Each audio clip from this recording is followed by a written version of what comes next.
예, 반갑습니다. 오늘은 여호수아 18, 19장, 우리 두 장 한번 이제 그 1월 27일부터 29일까지 수요일 본문까지 한번 다 같이 살펴보려고 합니다. 사명을 완수하는 삶, 사명을 완수하는 삶이라는 제목으로 말씀 나누도록 하겠습니다. 자, 먼저 우리가 이제 앞서 배웠듯이 이제 여호수아 전체에서 제일 그 이제 중요한 인물로는 라합이 먼저 등장을 했었습니다. 앞에. 그래서 그 라합이 이제 제일 모범적인 인물로, 그리고 이제 땅 분배를 시작하면서 이제 유다 지파의 갈렙이 또 가장 모범적인 인물로 제시가 되었었다면, 오늘 이제 드디어 18, 19장은 요단 서편의 이제 마지막 그 나머지 일곱 지파의 땅을 분배하고 나서 그 가장 모범적인 인물로 이제 여호수아가 이제 등장하는 것을 마지막 한편 살펴볼 텐데요. 그 일곱 지파의 이제 나머지 땅 분배 이야기를 살펴보도록 하겠습니다. 18장입니다. 이스라엘 자손이 온 회중이 실로에서 모여서 거기에서 회막을 세웠으며 그 땅은 그들 앞에서 돌아와 정복되었더라 라고 얘기합니다.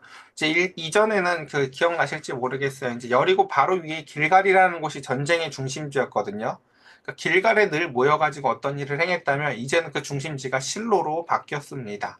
실로는 이제 에브라임 지파에 속하는 땅이기도 하고 그곳에 이제 회막이 설치되어지고 이곳이 이제 영적 중심지가 되는 것이지요. 제가 정말 좋아하는 비유 중에 하나가 바로 이제 탕자 비유인데, 탕자 비유를 제가 그 얘기를 잘했어요. 이제 항상 그 다음날 이야기를 잘 했었어요. 이제 돌아온 이 은혜만이 아니라, 그럼 돌아온 다음날 우리 어떻게 살 거냐 하는 거죠. 그러니까 땅 분배 이야기는 사실은 돌아온 다음날의 이야기라고 좀 상상을 해보셔도 좋을 것 같아요.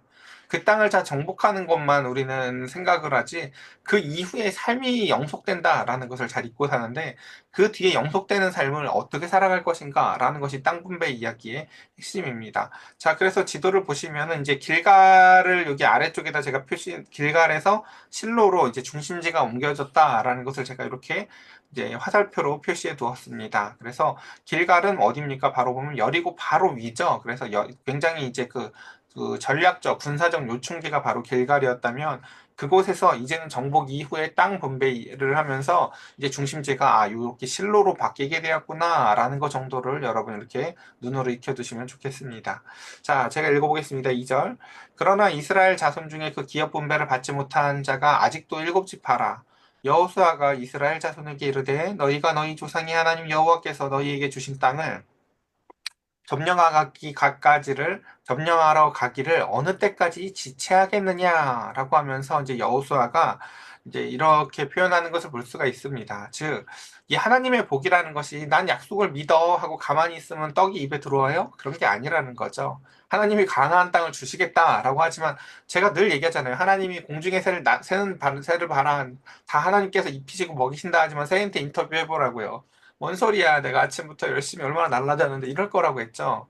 그러니까 이 하나님의 말씀들 이중적이에요. 그러니까 하나님이 그 가운데서 그 땅을 약속하신 거 맞아요. 그리고 그 약속을 이루시면서 자격 없는 자들을 통해서 그 땅을 주시는 것도 맞아요. 근데 여기서 중요한 것은 무엇이냐면요. 나 예수 믿어 하니까 가만히 있으면 되는 건 또 아니에요. 그걸 항상 같이 이해하셔야 돼요. 하나님의 복은 가만히 앉아서 아무것도 안 해도 주어지는 것이 아닙니다. 그래서 여호수아가 이렇게 표현을 하죠. 그 다음 또 봅시다. 그래서 너희는 각 지파에서 세 사람씩 선정해서 내가 그들을 보내리니 그들은 일어나서 그 땅을 두루다니며 그들의 기업에 따라 그 땅을 그려가지고 내게로 돌아올 것이라. 그들이 그 땅을 일곱 부분으로 나누되 유다는 남쪽 자기 지역에 있고 요셉 족속은 북쪽에 있는 그들의 지역에 있으니 그 땅을 일곱 부분으로 그려서 이곳 내게로 가져오라. 그러면 내가 여기서 너희를 위하여 우리 하나님 여호와 앞에서 제비를 뽑으리라 라고 하면서 굉장히 지혜로운 방법을 제시하죠. 세 명씩 이제 가서 그 땅을 그려와서 일곱 부분으로 나눠서 그것을 제비 뽑겠다고 얘기합니다. 7절. 레위 사람은 너희 중에 분깃이 없나니 여호와의 제사장의 직분이 그들의 기업이 됨이며 갓과 르우벤, 므낫세 반지파는 요단 동편에 이미 기업을 받았나니 이는 여호와의 종 모세가 그들에게 준 것이라 하더라. 이 7절은 이제 이 표현이 왜 여기에 들어가 있냐면은 이제 무기 중심을 잡아주는 글이에요. 뭐냐면은 항상 이것 지금 이 7절 이야기 계속 반복돼서 나오잖아요. 이 얘기를 왜 자꾸 하지? 라고 생각하시는데요. 그런 거죠. 야, 이쪽에 봐라. 레위, 얘네들 어떤 애들이니? 땅을 다 분배해도 얘네는 끝까지 땅 분배가 없는 애들이지? 라고 하면서 이런 애들이 있다는 걸 기억해? 라고 하면서 직분이 곧 기업인 애들, 얘네들이 있다는 걸 공동체야 너희들 기억해라. 그 다음 또 한편, 야, 너희들 이미 받은 자들, 너희들이 특히 잘 기억해. 라고 하면서 이미 동쪽에 받았잖아요. 그러니까 이들은 마음이 어떻겠어요, 그러니까?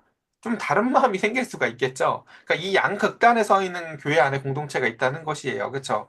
이미 받은 자들과 그 가운데서 주권이 기업이라서 모든 것이 다 완성되어도 하나님만으로 기업을 받는 기업인 자들 두 그룹을 설명하면서 공동체성에 대한 염려 또한 그것에 대한 무게중심을 잡기 위해서 이 두 그룹을 같이 계속 이야기를 합니다. 그다음 그 사람들이 일어나 떠나기를 그러니까 여호수아가 그 땅을 그리러 가는 사람들에게 실제로 이제 그리고 이 이야기가 결국은 이제 이 염려가 사실이 됩니다. 그래서 이제 사사기 때 보면 어떻습니까? 그러니까 이 직분이 기업인 자들이 이제 레위 사람들이 자신의 위치를 지키지 못합니다. 왜요? 사람들이 11조를 하지 않아요. 그래서 그 가운데서 사사기 말기에 보면 어때요?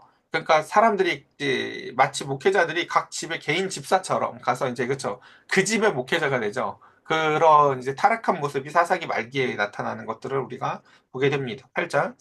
그 사람들이 일어나 떠나니 여호수아가 그 땅을 그리러 가는 사람들에게 명령하여 이르되 가서 그 땅으로 두루다니며 그것을 그려가지고 내게로 돌아오라. 내가 여기 실로의 여호와 앞에서 너희를 위하여 제비를 뽑으리라 하니라고 하면서 이제 8절부터 혹시 이제 눈치채신 분 있을 수도 있어요. 여기서부터 하나님에 대한 중요한 표현이 뭐라고 등장합니까? 실로의 여호와 앞에서 일을 한다라고 얘기합니다. 그러니까 여호수아는 지금 보면 땅 분배의 일을 자신이 생각하고 기획하면서 기도하면 모든 일을 진행하는데 자신이 모든 이제 사람들한테 정탐을 해서 이런 일을 해오라고 하고 자신이 그것 가운데서 제비를 뽑을 거지만 이 모든 일이 어디에서 누구에 의해서 이루어지는 일이다? 실로의 여호와 앞에서 이루어지는 일이다라는 의식을 갖고 행하는 것입니다. 그래서 9절 그 사람들이 가서 그 땅으로 두루다니며 성읍을 따라서 일곱 부분으로 책에 그려서 실로 진영에 돌아와 여호수아에게 나아오니라고 하면서 이제 남은 땅을 일곱 부분으로 나눠서 정탐꾼들이 갖고 왔습니다. 그리고 10절 여호수아가 그들을 위하여 실로의 여호와 앞에서 제비를 뽑습니다. 그러니까 지금 일을 계속해서 지금 계속 여호수아와 이 사람들이 하지만 이 모든 일을 누가 하는 거라고 표현하고 있어요. 여호수아는요.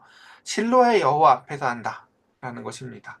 그가 거기서 이스라엘 자손의 분파대로 그 땅을 분배하였더라라고 하면서 이거 지금 우리가 그려왔고 우리가 재수 좋으니까 잘 뽑아야 돼라고 하면서 야 빨리 가위바위보 좀 잘해봐라고 하면서 무슨 이렇게 해서 땅을 나누는 것처럼 모습이 보일 수 있지만 이게 누가 주시는 땅이다라는 거 여호수아는요. 일을 하는 것은 사람처럼 보이지만 그 행하시는 분은 하나님이시다. 라는 의식을 가지고 여호수아는 이 일을 행하고 있다라는 것입니다. 그러니까 그 의식이 없던 지파가 저 앞에 보면은 요셉 지파가 땅을 분배받고도 불평을 갖죠. 그 왜 그런 일이 생기는지 아시겠어요? 하나님이 하시는 일이라고 받아들이지를 않는 거예요. 보니까 야 우리가 훨씬 많은데 라고 하면서 뭔가 막 이렇게 불평을 하죠. 자, 그다음 보겠습니다. 음, 베냐민 자손의 지파를 위하여 그들의 가족대로 제비를 뽑았으니 그 제비 뽑은 땅의 경계는 유다 자손과 요삽 자손의 중간이라. 그들의 이제 그 베냐민 지파가 먼저 등장을 하는데 그 가운데서 이제 뒤에 있는 지명들을 보기 앞서서 지도를 봅시다. 어디에 껴 있다고 해요? 유다 지파랑 요셉 지파 중간이라고 돼 있죠. 그래서 보면은 여기 제가 이제 지명들 좀 중요한 지명에 난 줄을 쳐놨는데 보시면은 베냐민이 가운데 있죠. 왜 베냐민 지파가 먼저 등장을 하냐면 이제 요 글이 지금 이제 일단 베냐민 지파가 초대 이렇게 이스라엘의 왕인 사울이 나타난 지파가 바로 베냐민이기도 하고 지형적으로도 보면 지금 유다랑 이제 에브라임은 먼저 땅을 분배받았잖아요. 그렇죠? 그 사이에 껴있는 땅이 바로 베냐민 지파다라고 해서 이렇게 지도를 보시면요. 어디가 껴 있어요? 이제 여리고가 이렇게 들어가 있고 보면은 이제 뭐 기브온이라든가 해서 이제 그냥 머릿속으로 이 정도만 넣으시면 좋을 것 같아요. 에브라임이랑 유다 사이에 껴있는 데가 베냐민이다라는 땅. 베냐민 지파 땅이구나 라는 거 정도 예 보시면 좋을 것 같아요. 자 한번 이제 읽어볼게요. 그냥 그들의 북방 경계는 요단에서부터 여리고 북쪽으로 올라가 서쪽 산지를 넘어 또 올라가 베다윈 황무지에 이르며 또 그 경계가 거기로부터 루스로 나아가서 루스 남쪽에 이르나니 루스는 곧 베델이며 또 그 경계가 아다롯 아달로 내려가서 아래 베토론 남쪽 산 곁으로 지나고 베토론 남쪽 산에서부터 서쪽으로 돌아 남쪽으로 향해 유다 자손의 성읍 기럇바알 곧 기럇 여아림에 이르러 끝이 되나니 이는 서쪽 경계이며 라고 하면서 지도에 보면 여기 이제 기럇 여아림 여기 제가 왼쪽 아래에다 표시해 놨어요. 그렇죠? 지금 이 경계들을 막 설명하고 싶은 거예요. 그래서 그 다음 또 남쪽 경계는 기럇 여아림 끝에서부터 서쪽으로 나아가 넵도와 물 근원에 이르고 르바임 골짜기 북쪽 흰놈의 아들의 골짜기 앞에 있는 산 끝으로 내려가고 또 흰놈의 골짜기에서 내려가서 여부스 남쪽에 이르러 엔 로게엘에 내려가고 또 북쪽으로 접어들어 엔 세메스로 나아가서 아돔민 비탈 맞은편 글릴롯으로 나아가서 루벤 자손 보한의 돌까지 내려가고 자, 북으로. 자, 이거 다 읽으면은 오늘 시간 안에 못 가요. 자, 그냥 넘어갈게요. 자, 그래서, 쭉쭉쭉 가서 이제 그 이제 지명 설명하고, 그 다음 성읍들 설명을 해서 28절. 셀라와 엘렙과 여부스 곧 예루살렘과 기브앗과 기럇이니 14성읍이요. 또 그 마을들이라. 이는 베냐민 자손이 그들의 가족대로 받은 기업이었더라. 라고 얘기합니다. 그래서, 이제 여기 오늘 본문에서 이제 등장하는 이 분배의 이야기는 먼저 하나님의 지혜로운 분배와 사랑을 표현을 해줍니다. 근데 이 분배와 사랑이 어떤 방식이에요? 세상에 없는 방식이라는 거예요. 우리 세상은 이제 제가 많은 기독교인들과 대화를 해보면서 힘든 게 뭐냐면요. 복음을 이해하지 못한 자들이 진짜 많은데 그 복음을 이해하지 못한 자들이 항상 나타나는 표현이 뭐냐면 행한 대로 받는 건데 그 가운데서야 그럼 저 땅에도 반드시 계급이 있어야 되고 그쵸? 뭔가 열심히 한 거, 노력한 거 그리고 그러니까 사실 잘 들어보면요 그 사람들은 복음이 아니라 돈을 사랑해요. 계급 이야기 하는 사람들은 다 돈 사람이에요. 대부분 보면요.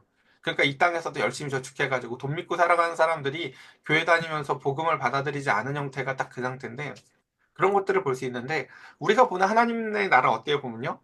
9시에 온 자가 5시에 온 자들을요, 이해하고 받아들이고 사랑하고요.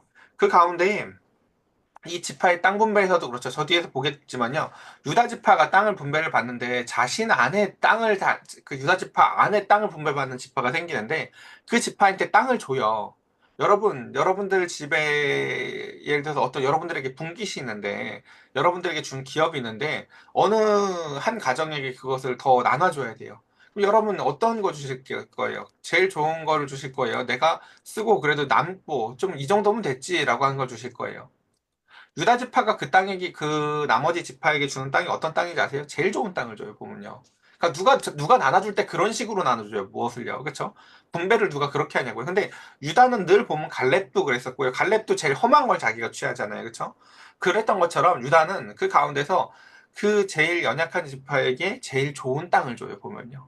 그런 것처럼 하나님의 나라의 분배와 사랑의 방식은요, 이 땅에 없는 방식입니다. 자, 그래서 왜 그러면서 그 가운데서 하나님이 원하시는 것이 무엇인지를 제가 설명을 조금 해보냐면 이런 거예요. 하나님이 원하시는 세상은요, 하나님이 주시는 것을 늘 기억하고 사는 거예요. 그러니까 늘 기억하고 살으라고 하나님이 만들어 놓은 게 원래 선악과였거든요. 선악과가 야 먹어봐 먹기만 해봐 내가 죽인다 이게 아니에요.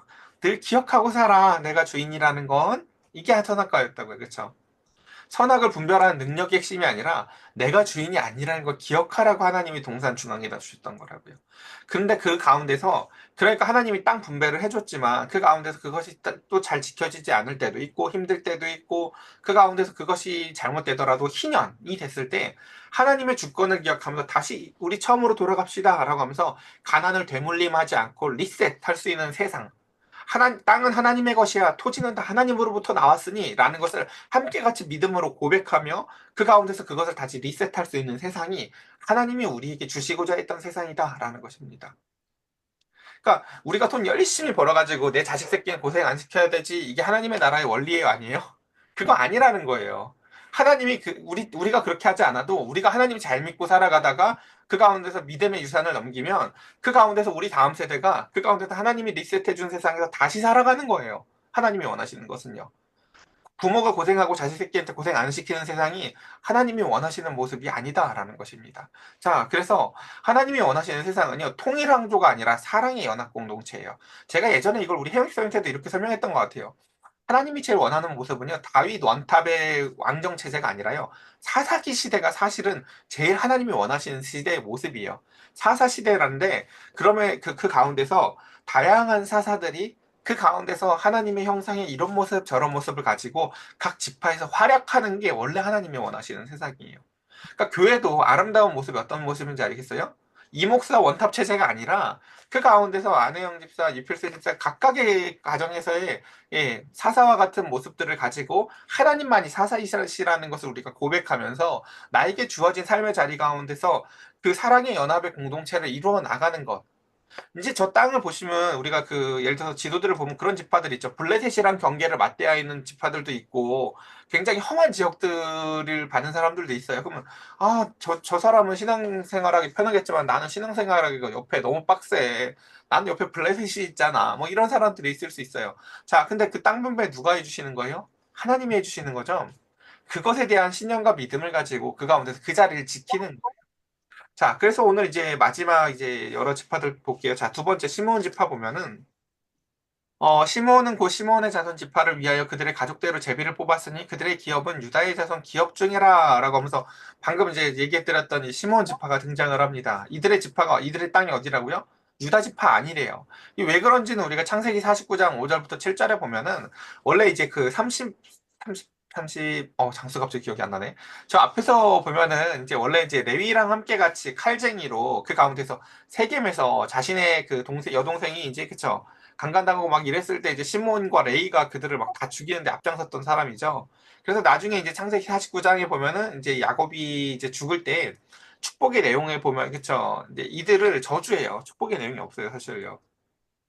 근데 그 가운데서 이제 레위는 레위대로 역전되는 이야기가 등장을 하지만 시므온은 그래서 어쨌든 땅이 없어요. 그럼 우린 땅이 없으니까 끝나는 거냐? 자, 잘 보세요. 어떻게 해줘요? 유다 지파가 품죠. 시므온 지파를요. 그리고 그 가운데 제가 그래서 요 이제 지도 한번 보여드리면 이렇습니다. 자, 어떻습니까? 자, 유다 지파의 한 가운데에 시므온 지파가 있어요. 근데 유다 지파의 그 땅이요. 이게 산악 지역이 잘 표현되지 않아서 그런데 제일 험하고 전쟁하기에 빡센 지역은요. 유다 지파가 다 갖고 있어요. 그리고 왼쪽에 지금 블레셋이 있죠. 그 블레셋이랑 싸워야 되는 땅들도 다 자기가 갖고 있어요. 그리고 그 가운데서 비교적 안전하고 평야 지역을 시므온 지파한테 준 걸 볼 수가 있어요. 지도를 보면요. 그러니까 어 만약에 유다가 수도를 정한다면요. 우리 보통 수도 정할 때 제일 적의 침입으로부터 멀고 안전한 곳에다 정하고 싶지 않아요. 그렇죠? 제가 만약에 유다 땅 갖고 있었으면 전 수도를요, 시몬지파쯤이 있는 데다가 수도를 정했을 것 같거든요. 안전한 곳에서 명령을 하고 그 가운데서 평야지요. 근데 그 가운데 놀랍게도요, 유다 지파는 가장 좋은 그 땅을 시몬 지파한테 분배해 주는 것을 봅니다. 그리고 저렇게 가운데다 덜렁 주고 싶어요, 여러분? 한쪽 구석에다 주고 싶지 않으세요? 땅을 준다면요? 그쵸? 그러니까 이런 것들을 보면서 하나님 나라의 분배라는 게 뭔지를 알 수 있어요. 주는데 제일 좋은 걸 주네. 라는 것을 우리가 볼 수가 있죠. 자, 그래서 그다음 이제 시몬 지파의 이제 또 성읍들과 그 가운데서 성읍들과 이제 그 이제 도시 이야기 이제 그 경계 이야기는 자세히 읽지 않을게요. 시간이 제가 생각한 것보다 짧아요.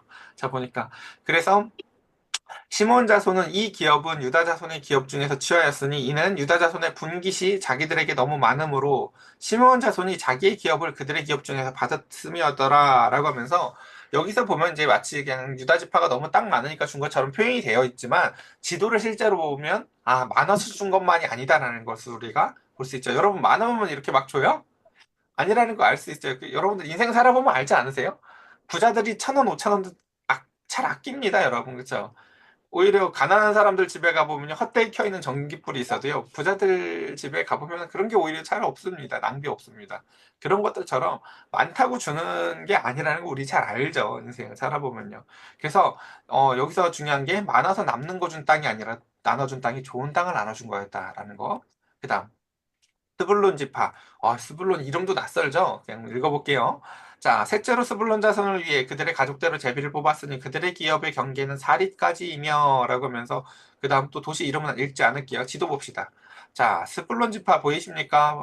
자, 보면은 이 노란색의 서쪽 문화세와 또 오른쪽에 동쪽 문화세, 보라색 이렇게 문화세 지파가 많은 땅을 가졌다면 그 사이에 보면 연보라색? 연보라색으로 제가 지금 표시해 놨는데, 여기 보면은, 여기 베들레헴이랑 사릿이라는 도시가 껴있죠? 여기 보이세요? 예, 보이실지 모르겠어요. 예. 여기가 스불론 지파 땅이다. 라는 거 정도 이해해 두시면 좋을 것 같습니다. 스불론 지파 땅이 여기쯤에 있구나. 라는 거. 베들레헴이랑 사릿. 근데 이 베들레헴이 참 맞아. 유다의 베들레헴, 예수님이 태어난 베들레헴이 아닙니다. 요거. 예, 예. 아, 그러니까 저도 여기 이 지명 똑같은 거 엄청 많다고 여러 번 말씀드렸어요. 자, 어쨌든. 자, 그래서 이거 또 지명들은 읽지 않고 넘어갑니다. 자, 그래서, 스불론 자손이 그 가족대로 받은 기업의 성읍들은 이 마을들이었더라. 그 다음 이사갈 지파 보겠습니다. 이사갈 지파에는 넷째로 이사갈을, 곧 이사갈 자손을 위하여 그들의 가족대로 제비를 뽑았으니 그들의 지역은 이스르엘과 그슬롯과 수넴과 이제 이렇게 해서 이제 또 다시 이사갈 지파의 땅을 한번 살펴볼 텐데 이사갈 지파의 땅은 보시면은 여기입니다. 예, 문하세 지파 바로 위죠. 방금 얘기했던 스불론과 사이에 껴있어요. 예. 그래서 우리가 다른 지명들은 잘 몰라도 더 이스라엘 평야가 좋은 땅이라는 건 조금 알아요. 예전에 이제 성역 공부하실 때 배운 적 있을 거예요. 그래서 이스라엘 지역이랑 수넴이란 지역이 품고 있는 게 이사갈 지파 땅이구나라는 거 정도. 그래서 문하세 지파 바로 위에 있는 땅이구나라는 거 정도, 요 정도 기억하시면 좋을 것 같습니다. 예, 그 다음 또 예, 죄송합니다. 그다음 다섯 번째로 이제 아셀 지파 보겠습니다. 다섯째로 아셀 자손의 지파를 위하여 그 가족대로 제비를 뽑았으니 그들의 지역은 헬갓과 할리와 이렇게 해서 쭉쭉 돼서 쭉 보면 해 뜨는 쪽으로 돌아 벳 다곤에 이르며 스불론을 만나고 북쪽으로 입다 엘 골짜기를 만나 벳 에멕과 느이엘에 이르고 갑을 왼쪽으로 나아가서라고 해서 아셀지파 땅은 보시면은 여기 두로와 시돈 지도 보여드릴게요. 보이세요? 여기 갈색으로 되어 있는 제일 그 이스라엘 영토로 따지면 제일 왼쪽 위에 치우쳐져 있는 게 아셀지파 땅이다라는 것입니다. 그래서 여기 두로와 시돈 우리 많이 들어보셨을 거예요. 두로에서 백향목이랑 막 이제 이제 두로에서 거기가 여기서 이제 나타나는 에피소드 하나만 좀 살펴보면 이런 이야기가 있어요.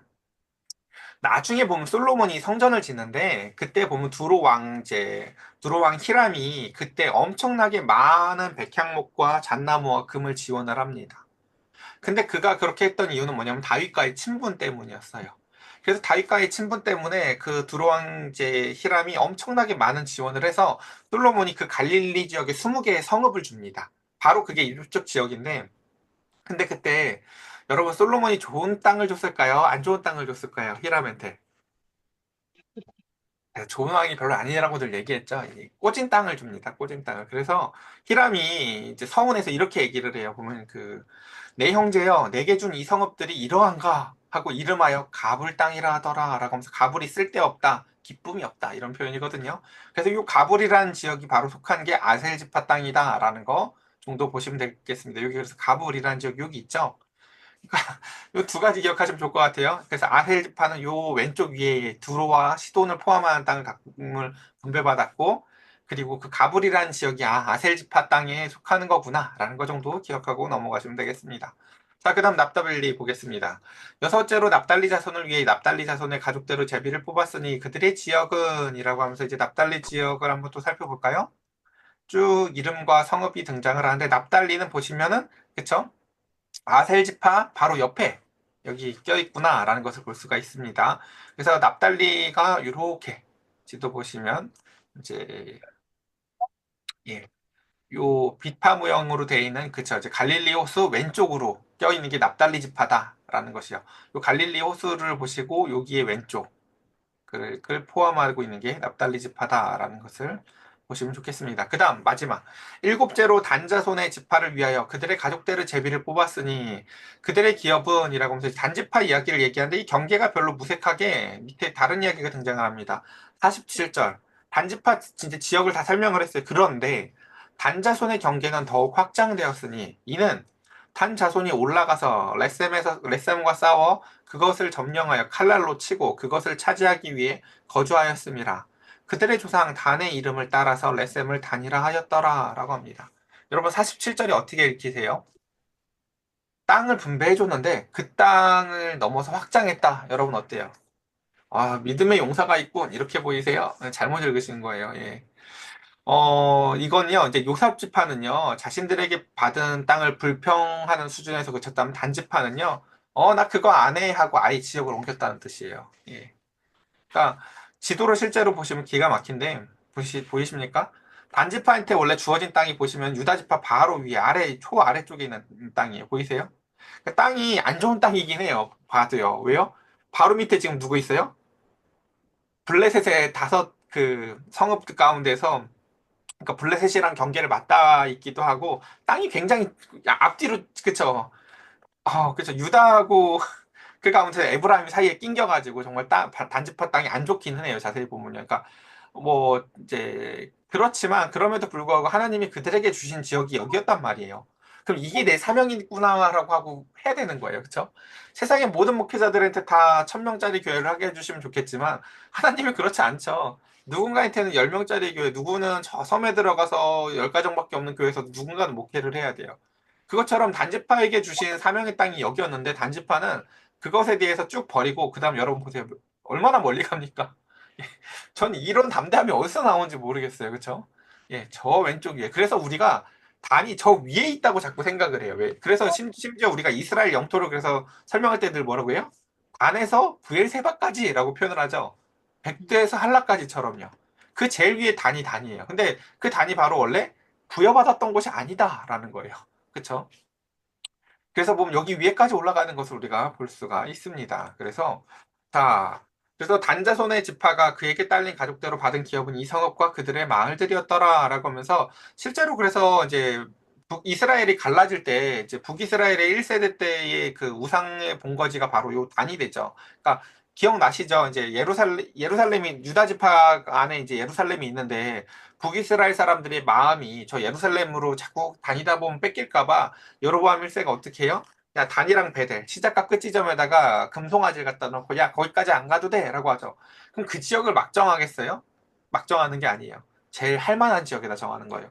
야, 우상숭배의 본거지가 어디니? 라고 했을 때, 단지파 걔들 아시잖아요. 땅 저기 밑에 분배받고도 여기 와가지고 하고 있는 애들이요. 거기다 지어놓으면 걔들은 좋아할 거예요. 예. 그래서 단지파다라는 거. 단이, 거기에 이제 금송아지가 있게 됐다라는 거 정도를 이해하시면 좋을 것 같습니다. 자, 마지막입니다. 예. 그래서 이스라엘 자손의 그들의 이제 모든 평가를 마칩니다. 이스라엘 자손이 그들의 경계를 따라 기업을 땅 나누기를 마치고 자기들 중에서 눈의 아들 여호수아에게 기업을 주었으니 곧 여호와의 명령대로 여호수아가 요구한 성읍 에브라임 산지 딥나세라를 주매 여호수아가 그 성읍을 건설하여 거기에 거주하였더라라고 하면서 마지막으로 그러니까 지금 여태까지 나왔었던 인물들 크게 세 명이 있어요. 지금 여호수아는 이 땅 분배 이야기를 하지만 땅을 설명하는 게 목적이 아니라 그 가운데서 이 사람들처럼 살아야 돼라고 모델을 제시한 세 명인데 그게 누굽니까? 첫 번째가 라합이에요. 라합한테 배워야 되는 건 뭡니까? 야, 하나님을 믿는다는 건 이런 거야 라고 커밍아웃 하는 거예요. 나 이제 세상과 싸울 거야. 내가 있던 이 모든 지역에 나를 다 아는 사람들, 나를 무시하는 사람들과 나는 이제 등을 지고 그 가운데서 온전히 하나님의 편에 설 거야 라고 커밍아웃 하는 거예요. 아, 제가 주일날에도 얘기를 드렸죠. 적이 그 가운데서 목숨을 걸겠다고 덤벼드는데 그 가운데서 가만히 팔짱 끼고 앉아 있으면서 그저 고고한 이야기를 하는 건 그닥 아름다운 신앙의 자세가 아닙니다. 그 가운데서 라합과 같이 그 가운데서 온전히 커밍아웃 하는 것. 그러니까 커밍아웃이라는 게 뭐 꼭 이렇게 무슨 뭐 이렇게 동성애자만 하는 게 아니에요. 그러니까 마치 이제 내가 번데기였다가 드디어 이제 그 고체를 깨고 그 가운데서 애벌레를 깨고 드디어 나비가 돼요. 그게 커밍아웃이거든요. 그것처럼 이제 더 이상 나는 옛사람이 아니다. 그 가운데서 난 그리스도로 말미암아 새 사람이 되었고 아직 훨훨 알지도 못하고 마음의 유다처럼 그 가운데서 그 막 내 제일 좋은 땅 주는 거 나 아직 익숙하지 않지만 그 가운데서 이제 하나님의 백성이 하나님의 말씀에 따라 하나님의 뜻대로 살기로 나는 이제는 선언한다라고 커밍아웃 할 수 있는 신앙이 제일 첫 번째 요구되어지는 사항이기 때문에 갈렙 이야기도 아니고 여호수아 이야기도 아니고 제일 먼저 배치되는 게 바로 라함 이야기다. 라는 게 첫 번째 이야기였고요. 두 번째는 그 땅을 이제 점령하는 방식이 바로 갈렙처럼 그 가운데서 믿음으로 시작해서 죽을 때까지 믿음으로 살아가는 저는 이걸 충성이라고도 표현을 하는데 아주 충성스러운 모습이 사실은 믿음의 모습이에요. 그래서 이게 갈렙이라는 사람이 그러니까 제일 핵심적인 자리에 등장을 한다면 여호수아는 의외로 이름이 여호수아잖아요. 그러니까 이 책 이름이 여호수아인데 여호수아가 생각보다 많이 안 등장하거든요. 왜냐하면 여호수아는 어떤 사람으로 등장하냐면 어떤 반의 반장이 만약에 갈렙이 반장인 반은요. 갈렙이 원탑 체제예요. 다 나서요. 근데 여호수아는요, 조용히 뒤에서 사람들을 서포트하고 꼴통들이 시끄러운 소리하고 무슨 소리를 해도 끝까지 수행하고 완수하면서 조용히 무슨 일을 처리하면서 여호수아가 얼마나 멋지냐면요, 끝까지 충성해요. 여호수아의 일평생의 실수라는 것은요, 기브온 족속한테 소가봉을 빼고는 별로 없어요, 사실은요. 그러니까 성경에 이렇게 긴 생애가 저술되어 있지만 삶의 흠이 별로 없는 사람이 잘 없거든요. 그러니까 여호수아는 별 흠 없이 그 가운데서 삶의 사명을 완수하는 사람으로서 마지막에 점을 찍는 사람으로서 여호수아가 등장해서 여호수아 이야기가 그래서 제일 마지막에 이렇게 등장을 합니다. 그래서 제사장 엘르아살과 눈의 아들 여호수아와 이스라엘 자손의 자 보시면 49절도 보면 그 이 땅을 누가 줘요? 이스라엘 자손이 그들의 경계를 따라 기업의 땅을 나누기를 마치고 하면서 이제 땅 다 나누는 건데 야 근데 여호수아 줘야지 여호수아. 근데 여호수아한테 땅을 누가 줘요? 자기들 중에서 눈의 아들 여호수아에게 기업을 주었다라고 하면서 그쵸? 그 사람들로부터 받아요 보면요. 그리고 그 가운데서 여호수아가 그래서 부여받는 땅은 그쵸 어떤 지파에게 속하는 땅이 아니라 그냥 그 딱 딥나세라 하나를 지정해서 에브라임 산지에 있는 딥나세라를 받고요. 그리고 나서 이제 이 여호수아에 대한 모든 평가를 최종적으로 51절에 뭐라고 합니까?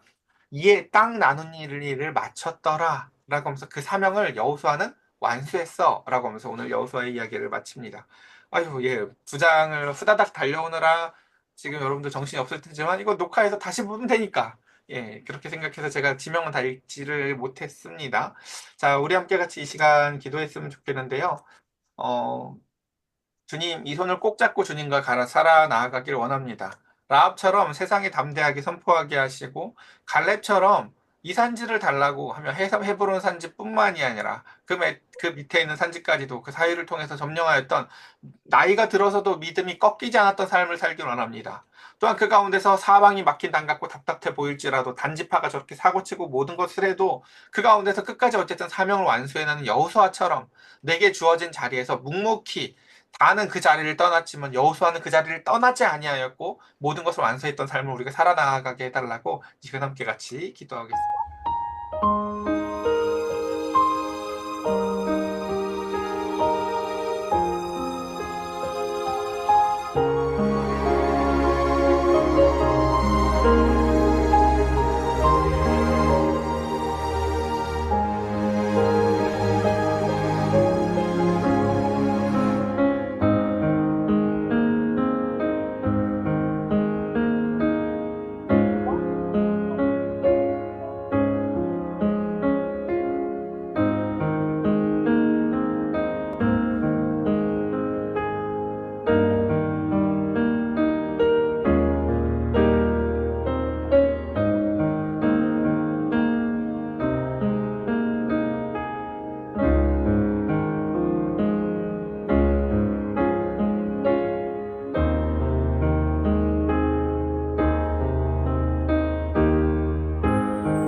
제가 기도드리겠습니다. 하나님, 오늘 이 분배, 땅 분배 이야기들, 마지막 이제 서편의 일곱 지파의 땅 분배 이야기를 살펴보았습니다. 이 모든 것을 통하여 하나님이 원하시는 것은 그 땅이 하나님이 부여해 주신 그 사명의 자리를 지키며 나보다 누가 많은지, 나보다 누가 적은지, 나보다 누가 좋은지를 비교하는 것이 아니라 주님이 주신 땅이 50년마다 그 희년이 지켜져 리셋이 되어지고 사랑의 공동체가 서로서로에게 아끼지 아니하고 사랑하며 나누어 줄 줄도 알고 품어 줄 줄도 알고 가장 좋은 것으로 그를 품을 줄도 알며 그 가운데 그 누구도 모든 것이 내 것이라고 주장하지 아니하고 하나님으로부터 왔음을 고백하는 사랑의 믿음의 공동체가 세워지는 것을 주님께서 원하셨기에 그 땅을 분배해 주시되 그 모든 것이 아직 끝나지 않음을 살펴봅니다. 그 땅을 이제 사사기에서 어떻게 점령할지, 그 가운데서 어떤 실패들을 맛보게 될지, 우리가 아직 다 보지 않았지만, 우리 사랑하는 성도들을 나에게 주어진 삶의 자리에서 누군가는 납달리의 지파와 같이, 누구는 아셀 지파와 같이, 누군가는 각각의 어려움들이 다 있을 것이오나 그 맡겨진 자리에서 충성하는 여호수아의 오늘 이 마지막의 모습과 같이 하나님 착하고 충성된 종아, 내게 맡겨진 일을 잘 수행하였다고 하나님 앞에 칭찬받는 삶의 여정들을 나타낼 수 있도록 성령님 은혜를 더하여 주시옵소서. 오늘도 그 가운데서 성실히 일하고 그 가운데서 하나님의 말씀을 의지하는 주의 자녀들에게 동행하시고 복에 복을 더하시며 마음의 기쁨과 즐거움과 그 가운데서 어려움이 없이 형통한 삶, 하나님과 어려움이 있더라도 하나님을 능히 하나님을 물리쳐주는 삶 살아나가는 우리 사랑하는 복된 성도들 되게 하여 주시옵소서. 우리 주 예수 그리스도의 이름으로 기도드렸사옵나이다. 아멘.